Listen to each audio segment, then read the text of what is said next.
What's up, investors? It's the Russian dude. Vladimir Putin recently signed a bill permitting individuals to enlist in the military at any stage of their prosecution, even in the middle of an ongoing court trial. This unprecedented move effectively allows criminal offenders to evade justice by joining the army, undermining the very foundations of the Russian criminal justice system and challenging the very definition of crime and punishment.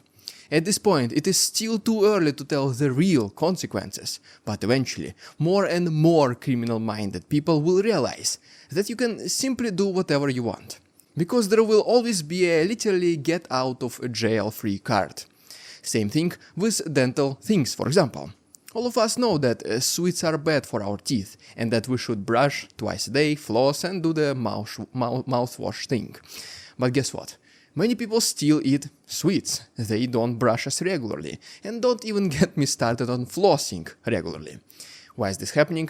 Because people know that in the worst case scenario they can go to a dental clinic, remove cavities, get some fillings, or get implants, anything they want, basically.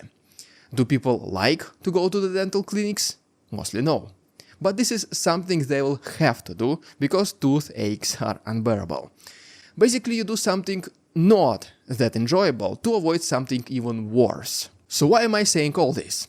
So this new law that removes any responsibility for almost any crime as long as you sign a military contract is going to turn not the best part of Russian society to unpunishable people who will feel that there are no consequences for their actions.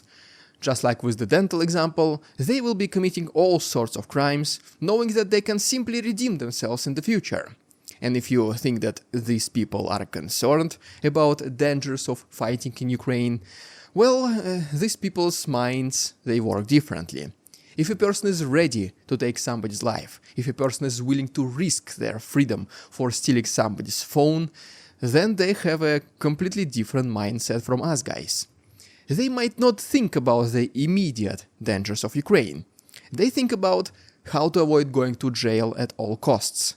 And if serving in the Russian military presents them with such opportunity, they will surely take it.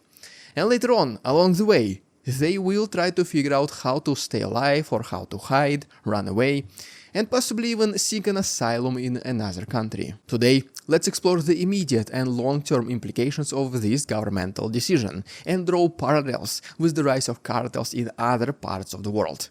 Because, let's be honest, organized crime has always been a big problem of Russia since 1990s, but it was still relatively manageable. Now, when the situation is going to be left completely unchecked from the government, the consequences can, and most likely will be, devastating for the future development of Russia as a country, even in post-Putin era. I also want to give a quick shout out to Ground News, and no guys, this is not a sponsored video or anything. We've just been partners for almost 2 years so far, and I've been enjoying their service every day. If you guys want to have a brand new news reading experience, which tells you immediately whether media is trying to manipulate you or not, please check my link down below, where you can get huge discounts and deals. This is also a very good way to support the channel, so thank you so much, Ground News. Now, let's begin. The newly signed bill represents a radical shift in the Russian legal policy. By allowing individuals to sign military contracts during any phase of prosecution, whether it be arrest, investigation, trial, or even sentencing, the government has provided a legal escape route for criminal offenders. This means that a person arrested for a serious crime can simply join the army, halting their prosecution and nullifying any pending charges. Quite literally, a prosecutor who has been collecting and investigating evidence against an individual, spending days, weeks, or even months doing this, can literally just toss the entire case in the bin as soon as he or she hears that the person of interest has signed a military contract. And what if I told you that the Russian society already started to experience the earliest consequences of this new law? A recent violent confrontation at a Wildberries office in Moscow is a perfect example. Wildberries is one of Amazon equivalents in Russia and a pretty successful one, so no wonder everyone wants a piece of it. Vladislav Bakalchuk, the husband of Tatiana Bakalchuk, now known as Tatiana Kim, the founder of Wildberries and the richest woman in Russia. And so recently the husband led armed men, including members of Ramzan Kadyrov security forces, into a deadly confrontation. The incident resulted in 2 deaths and injuries to others, including a police officer. Yet the attackers applied to join the military and the criminal investigation was abruptly terminated. Officially, it is as if the incident never occurred. Imagine this. A shooting happens in the middle of Moscow, there are casualties, and nobody got charged. The investigation went as far as collecting the names of people involved, and, well, that was the end of it. And since these were also Kadyrov men, I don't think that they will go fight in Ukraine, even though they did sign military contracts. Most likely, they will be lost somewhere in transition, end up back in Chechnya, where they'll continue working for Kadyrov like nothing happened. Imagine yourself as a relative of those 2 deceased people. You know exactly who did it. And it's not like they were even hiding it. Actually, they were pretty proud of themselves. And then, these people are released from any consequences and, well, that's it. If you try to argue, if you say that the Russian military is corrupt, you will be one to end up in jail, or in the front lines somewhere next to Chasiv Yar. Well, how does this new Russian legal system sound to you guys? This approach raises obvious concerns about the government's priorities and the viability of the legal system. And it also reveals hidden problems of the Russian forces in Ukraine, by the way. By enabling offenders to erase their crimes through military service, the state is signaling that maintaining troop levels for the conflict in Ukraine is much more important than the enforcement of law and the protection of its own citizens. The consequences for public safety are huge, and trust in governmental institutions will soon be destroyed even further. The criminal justice system serves as the cornerstone of societal order, preventing criminal behavior through the prospect of investigation, prosecution and punishment. That's exactly why, no matter the size of crime, it will be investigated. Some cases might take years, but they never stop until the offender is brought to justice. This inevitability of responsibility, this is what keeps most people accountable for their actions, and by destroying this entire system and process, the government is effectively cancelling its responsibility to uphold the rule of law. Under the new legal framework, an offender's decision to sign a military contract not only holds their prosecution, but also erases the crime itself. Investigations cease, evidence is disregarded, and victims are denied justice. Quite literally, if there are any bodies, they just magically disappear. The rights of victims and their families are neglected, and the social contract between the state and its citizens is severely undermined. This policy will most likely lead to a surge on criminal activity. We already spoke about the offenders who will feel that there are less and less restrictions for them to commit a crime. And what about the victims and their families? Everyone wants justice. And when people know that the justice will not be served by the government, some of them they will take things in their own hands. Eye for an eye style of revenge will skyrocket.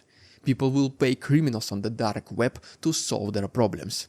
And sooner or later, these people will also realize the absence of meaning of the phrase, well, that actions always lead to consequences. Sooner or later, the situation will get out of control, turning Russia into a criminal world led by gangs, cartels and paramilitary groups. And I've never seen a successful government that follows this path so far. What's even worse, if the criminals do go to fight in Ukraine to repel their sins, and if they come back alive and well, they will most likely receive even greater immunity and praise from the government, who will see such people as heroes of Russia. Imagine somebody who did a great suffering against your family just to come back 1 year later and be presented as a hero on national TV and awarded medals by Putin himself. Well, yes, this might be an extreme case, but not the most unrealistic one.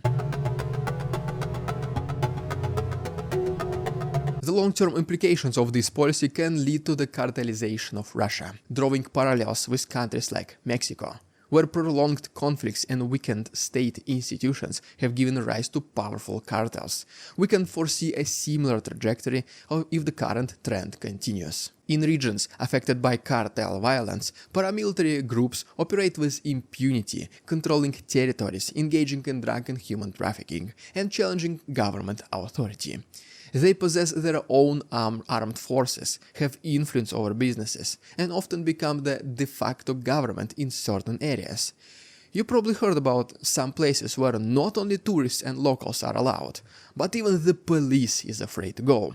The normalization of violence and the destruction of legal norms creates the environment where disputes are settled through force rather than law. Russia may be on a similar path. The proliferation of armed groups with political influence, such as for example Kadyrovцы, mirrors the structure and operation of cartels. These groups engage in racketeering, offer protection services, and are not hesitant to use violence to achieve their objectives. The government's willingness to overlook or even endorse their actions exaggerates the problem even further. These people start feeling like they are the real power of the state. The ongoing conflict and the large number of individuals with military training increases the risks of these groups expanding their influence. Disillusioned soldiers, armed and accustomed to violence, may be recruited into these organizations. It is very hard for veterans to come back to normal life, but some of them will be more than happy to engage in familiar activities, which are also relatively safer than this in comparison to mid-assaults in Ukraine, where they previously participated. For ordinary, law-abiding citizens, the consequences are very troubling. Victims of crimes may find themselves without protection or justice. The legal system's failure to prosecute offenders undermines public trust and leaves communities vulnerable. The potential for increased crime, violence, and societal fragmentation is significant. Re-establishing control over the use of force and rebuilding legal institutions would be incredibly challenging. History shows that once violence becomes entrenched and legal structures are compromised, restoring order is a complex and often unattainable goal. Countries that experience similar declines struggle for decades to regain stability. And ultimately, paradoxically, only those who urged for peace will remain in Russian prisons.